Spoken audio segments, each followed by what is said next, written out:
there, and welcome to Storytime for Kids. I'm Mrs. McCurley, and today we are going to be reading Chapter 8 from the book Peter Pan called The Mermaid's Lagoon. Oh, if you haven't already, be sure to subscribe. Are you guys ready to go on an exciting adventure? Peter Pan, The Mermaid's Lagoon by James Matthew Barrie. If you shut your eyes and are a lucky one, you may see at times a shapeless pool of lovely, pale colors suspended in the darkness. Then, if you squeeze your eyes tighter, the pool begins to take shape and the colors become so vivid that with another squeeze they must go on fire. But just before they go on fire, you see the lagoon. This is the nearest you ever get to it on the mainland. Just one heavenly moment. If there could be two moments, you might see the surf and hear the mermaids singing. The children often spent long summer days on this lagoon, swimming and floating most of the time, playing the mermaid games in the water and so forth. Now, you must not think from this that the mermaids were on friendly terms with them. On the contrary, it was among Wendy's lasting regrets that all the time she spent on the island, she never had a civil word with one of them. When she stole softly to the edge of the lagoon, she might see them by the score, especially on Marooners Rock, where they loved to bask, combing out their hair in a lazy way that quite irritated her. Or she might even swim on tiptoe, as it were, to within a yard of them. But then they saw her and dived, probably splashing her with their tails, not by accident, but intentionally. They treated all the boys in the same way, except Peter, who chatted with them on Marooners Rock by the hour and sat on their tails when they got cheeky. He gave Wendy one of their combs. The most haunting time at which to see them is at the turn of the moon, when they utter strange wailing cries. But the lagoon is dangerous for mortals then, and until the evening of which we now have to tell, Wendy had never seen the lagoon by midnight. Less from fear, for of course Peter would have accompanied her, than because she had strict rules about everyone being in bed by 7. She was often at the lagoon, however, on sunny days after rain, when the mermaids come up in extraordinary numbers to play with their bubbles. The bubbles of many colors made in rainbow water they treat as balls, hitting them gaily from one to another with their tails, and trying to keep them in the rainbow until they burst. The goals are at the end of each rainbow, and the keepers only are allowed to use their hands. Sometimes a dozen of these games will be going on in the lagoon at a time, and it is quite a pretty sight. But the moment the children tried to join in, they had to play by themselves, for the mermaids immediately disappeared. Nevertheless, we have proof that they secretly watched the interlopers and were not above taking an idea from them, for John introduced a new way of hitting the bubble with the head instead of the hand, and the mermaids adopted it. This is the one mark that John has left on the Neverland. It must also have been rather pretty to see the children resting on a rock for half an hour after their midday meal. Wendy insisted on their doing this, and it had to be a real rest, even though the meal was make-believe. So they lay there in the sun, and their bodies glistened in it, while she sat beside them and looked important. It was one such day, and they were all on Marooners Rock. Now, the rock was not much larger than their great bed, but, of course, they all knew how not to take up too much room. And they were dozing, or at least lying with their eyes shut, and pitching occasionally when they thought Wendy was not looking. She was very busy stitching. While she stitched, a change came over the lagoon. Little shivers ran over it, and the sun went away, and the shadows stole across the water, turning it cold. Wendy could no longer see to thread her needle, and when she looked up, the lagoon that had always been hereto such a laughing place seemed formidable and unfriendly. It was not, she knew, that night had come, but something as dark as night had come. No, worse than that. It had not come, but it had sent the shiver through the sea to say that it was coming. What was it? There, crowded upon her, all the stories she had been told of Marooners' Rock, so called because evil captains put sailors on it and leave them there to drown. They drown when the tide rises, for then the rock is submerged. Of course, she should have roused the children at once, not merely because of the unknown that was stalking toward them, but because it was no longer good for them to sleep on a rock grown chilly.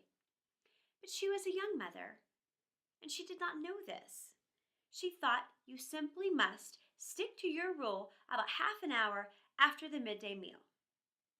So, though fear was upon her, and she longed to hear male voices, she would not waken them, even when she heard the sound of muffled oars. Though her heart was in her mouth, she did not waken them. She stood over them to let them have their sleep out. Was it not brave of Wendy? It was well for those boys, then, that there was one among them who could sniff danger, even in his sleep. Peter sprang erect, as wide awake at once as a dog, with one warning cry. He raised the others. He stood motionless, one hand to his ear. "Pirates!" he cried. The others came closer to him. A strange smile was playing about his face, and Wendy saw it and shuddered. While that smile was on his face, no one dared address him. All they could do was stand, ready to obey. The order came sharp and incisive. "Dive!" There was a gleam of legs, and instantly the lagoon seemed deserted. Marooners' Rock stood alone in the forbidding waters, as if it itself were marooned. The boat drew nearer. It was the pirate dinghy, with 3 figures in her, Smee and Starkey, and the third a captive, no other than Tiger Lily. Her hands and ankles were tied, and she knew what was to be her fate. She was to be left on the rock to perish. An end to one of her race, more terrible than death by fire or torture. For it is not written in the book of the tribe that there is no path through water to the happy hunting ground. Yet, her face was impassive. She was the daughter of a chief. She must die as a chief's daughter. It is enough. They had caught her boarding the pirate ship with a knife in her mouth. No watch was kept on the ship, it being Hook's boast that the wind of his name guarded the ship for miles around, and now her fate would help guard it also. One more whale would go the round in that wind by night, and in the gloom that they brought with them, the 2 pirates did not see the rock until they crashed into it. "Luff, you lubber!" cried an Irish voice. "That was Smee's. Here's the rock. Now then, what we have to do is hoist the redskin onto it and leave her to drown." It was the work of one brutal moment to land the beautiful girl onto the rock. She was too proud to offer vain resistance.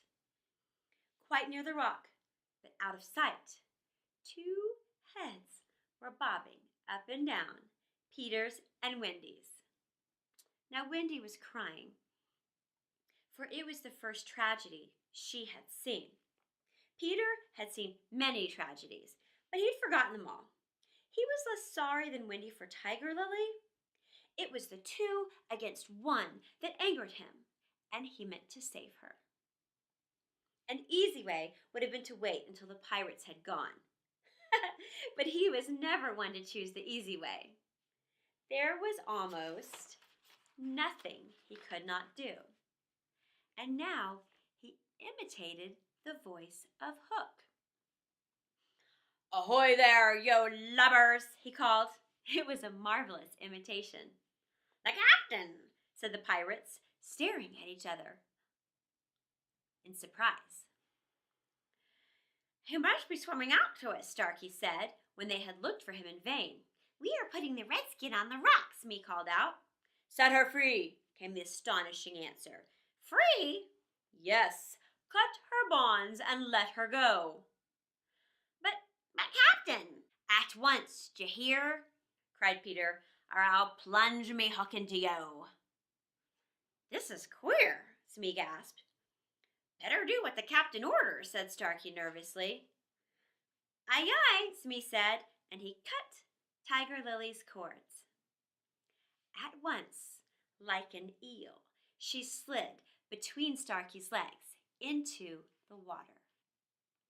Of course, Wendy was very elated over Peter's cleverness, but she knew that he would be elated also, and very likely crow. So at once her hand went over to cover his mouth. But it stayed even in the act, for "Boat ahoy!" rang over the lagoon in Hook's voice. And this time it was not Peter who had spoken it. Peter may have been about to crow, but his face puckered into a whistle instead. "Boat ahoy!" again came the voice. Now Wendy understood. The real Hook was also in the water. He was swimming to the boat, and as his men showed a light to guide him, he had soon reached them. In the light of the lantern, Wendy saw his hook grip the boat's side. She saw his evil, swarthy face. As he rose, dripping from the water and quaking, she would have liked to swim away, but Peter would not budge. He was tingling with life and also top-heavy with conceit. "Am I not a wonder? Am I not a wonder?" he whispered to her. And though she thought so also, she was really glad for the sake of his reputation that no one heard him except herself. He signed to her to listen. The 2 pirates were very curious to know what had brought their captain to them. But he sat with his head on his hook in a position of profound melancholy.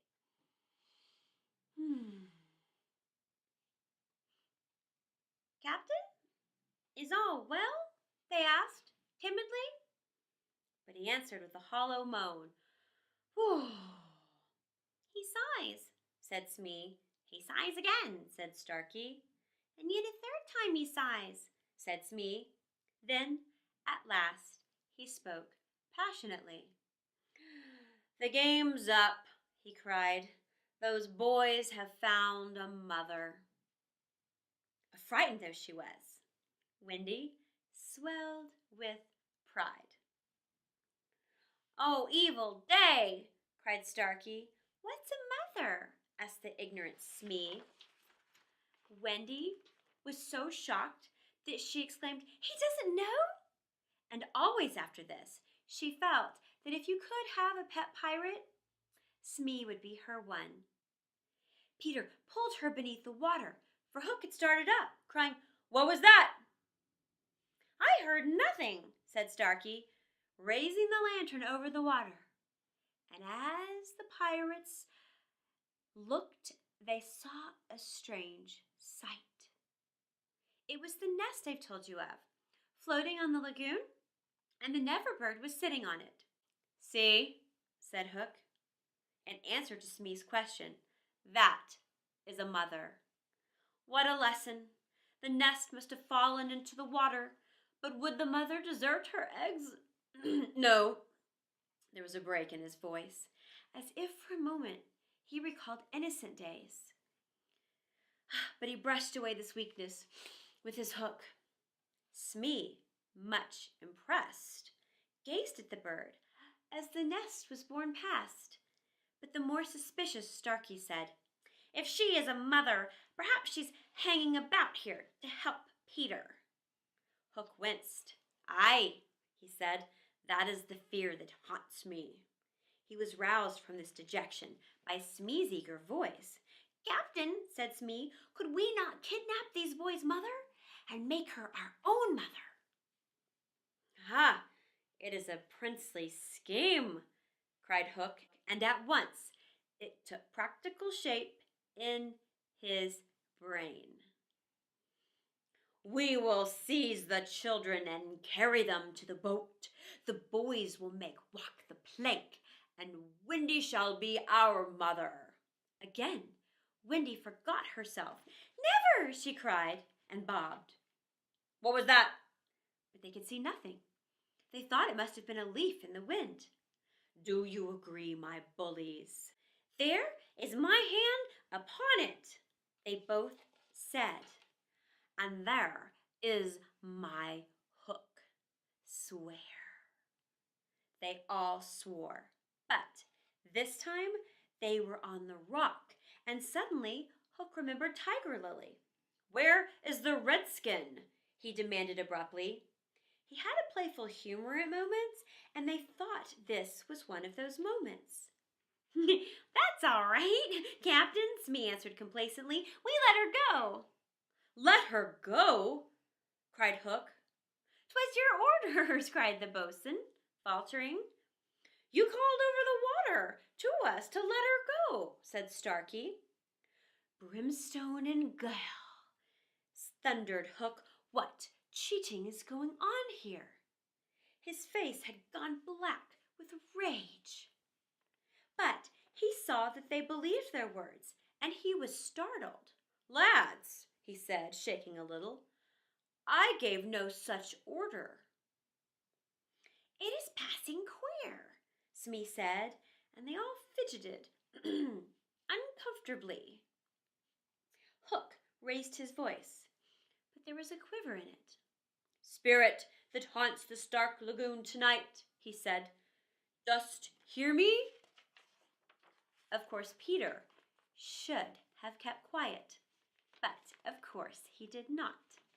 He immediately answered in Hook's own voice, "Odds, bobs, hammer and tongs, I hear you."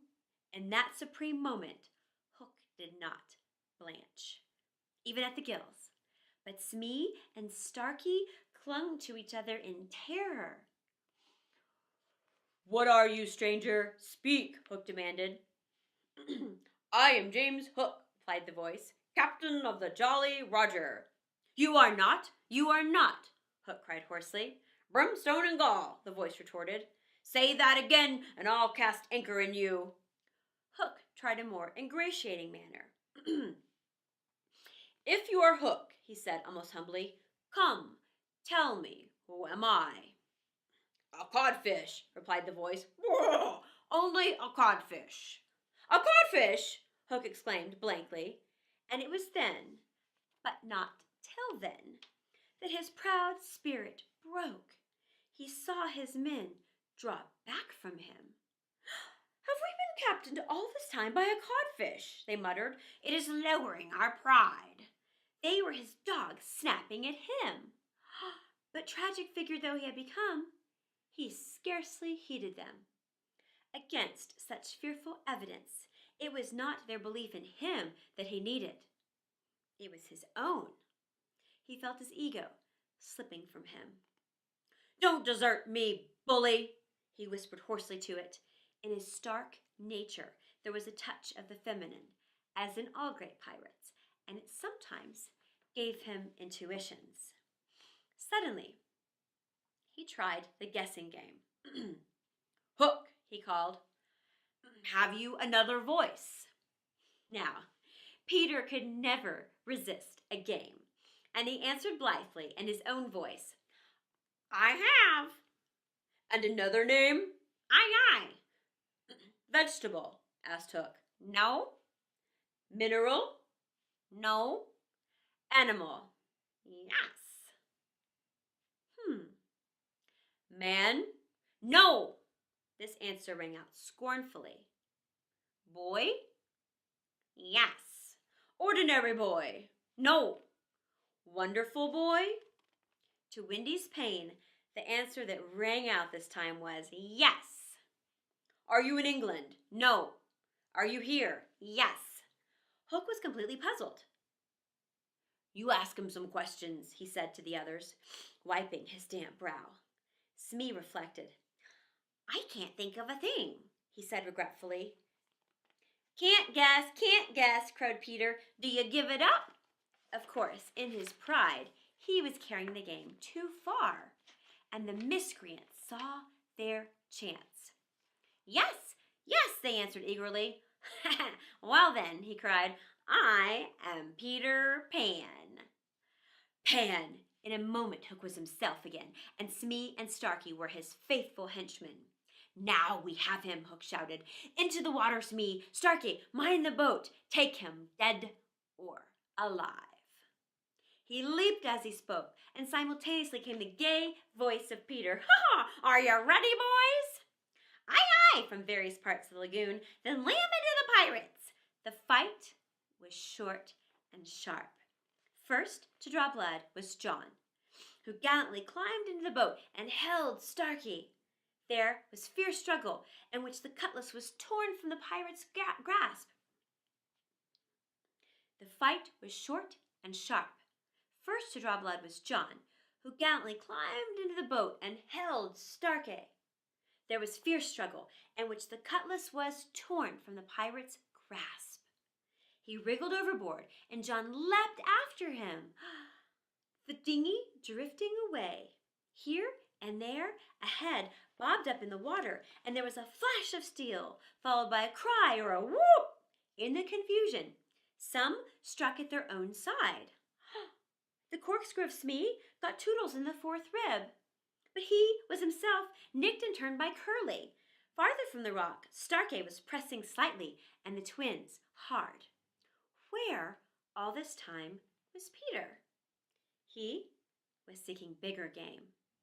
The others were all brave boys, and they must not be blamed for backing from the pirate captain, for his iron claw made a circle of dead water around him, from which they fled like affrighted fishes. But there was one who did not fear him. There was one prepared to enter the circle. Strangely, it was not in the water that they met. Hook rose to the rock to breathe. And at that same moment, Peter scaled it on the opposite side. Now the rock was slippery as a ball, and they had to crawl rather than climb.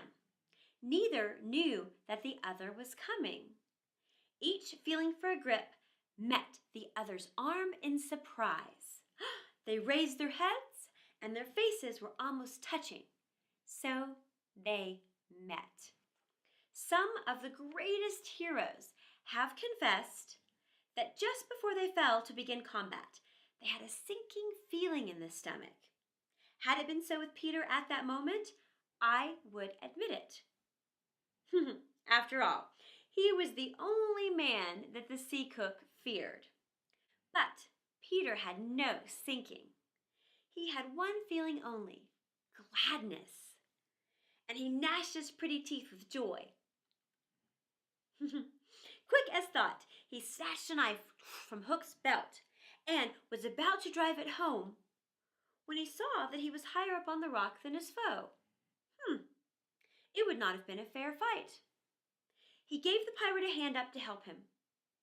It was then that Hook bit him.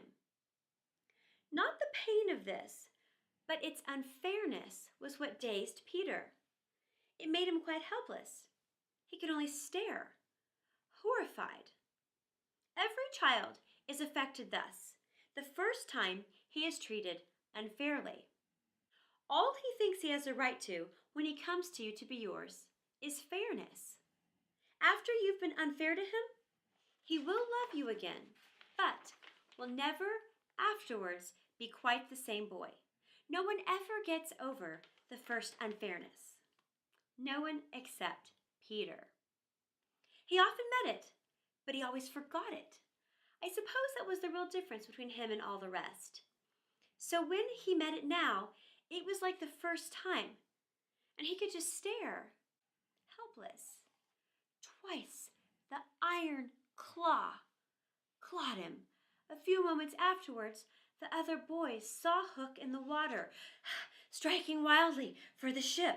No elation on his pestilent face now, only white fear, for the crocodile was in dogged pursuit of him. On ordinary occasions, the boys would have swum alongside, cheering, but now they were uneasy, for they had lost both Peter and Wendy, and were scouring the lagoon for them, calling them by name. Peter! Wendy! They found the dinghy and went home in it, shouting, Peter! Wendy! As they went, but no answer came, save mocking laughter from the mermaids. They must be swimming back or flying, the boys concluded. They were not very anxious because they had such faith in Peter. They chuckled, boylike, because they would be late for bed, and it was all Mother Wendy's fault when their voices died away. There came cold silence over the lagoon, and then a feeble cry. Help! Help! Two small figures were beating against the rock. The girl had fainted and lay on the boy's arm. With a last effort, Peter pulled her up the rock and then lay down beside her. Even as he also fainted, he saw that the water was rising. He knew that they would soon be drowned, but he could do no more. As they lay side by side, a mermaid caught Wendy by the feet and began pulling her softly into the water. Peter, feeling her slip away from him, woke with a start and was just in time to draw her back. But he had to tell her the truth. We are on the rock, Wendy, he said, but it is growing smaller. Soon the water will be over it. She did not understand, even now. We must go, she said, almost brightly. Yes, he answered faintly. Shall we swim or fly, Peter? He had to tell her. Do you think you could swim or fly as far as the island, Wendy, without my help? She had to admit that she was too tired. He moaned. What is it? She asked, anxious about him at once. I can't help you, Wendy. Hook wounded me. I can neither fly nor swim. Do you mean we shall both be drowned? Look how the water's rising. They put their heads over their eyes to shut out the sight. They thought they would soon be no more. As they sat thus, something brushed against Peter as light as a kiss, and stayed there, as if saying timidly, Can I be of any use? It was the tail of a kite, which Michael had made some days before. It had torn itself out of his hand and floated away. Michael's kite, Peter said without interest. But next moment, he had seized the tail and was pulling the kite toward him. It lifted Michael off the ground, he cried. Why should it not carry you? Both of us. It can't lift two. Michael and Curly tried. Let us draw lots, Wendy said bravely. And you a lady? Never. Already he had tied the tail round her. She clung to him. She refused to go without him. But with a "Goodbye, Wendy," he pushed her from the rock. And in a few minutes she was born out of his sight. Peter was alone on the lagoon. The rock was very small now. Soon it would be submerged. Pale rays of light tiptoed across the waters, and by there was to be heard a sound, at once the most musical and most melancholy in the world, the mermaids calling to the moon. Ooh! Peter was not quite like other boys, but he was afraid at last. A tremor ran through him, like a shudder passing over the sea. But on the sea, one shudder follows another until there were hundreds of them. But Peter felt just the one. Next moment, he was standing erect on the rock again, with that smile on his face and a drum beating within him. And it was saying, "To die will be an awfully big adventure." And that, my children, is the end of chapter 8 of Peter Pan. So join us next time for chapter 9. And until then, happy story time. Bye.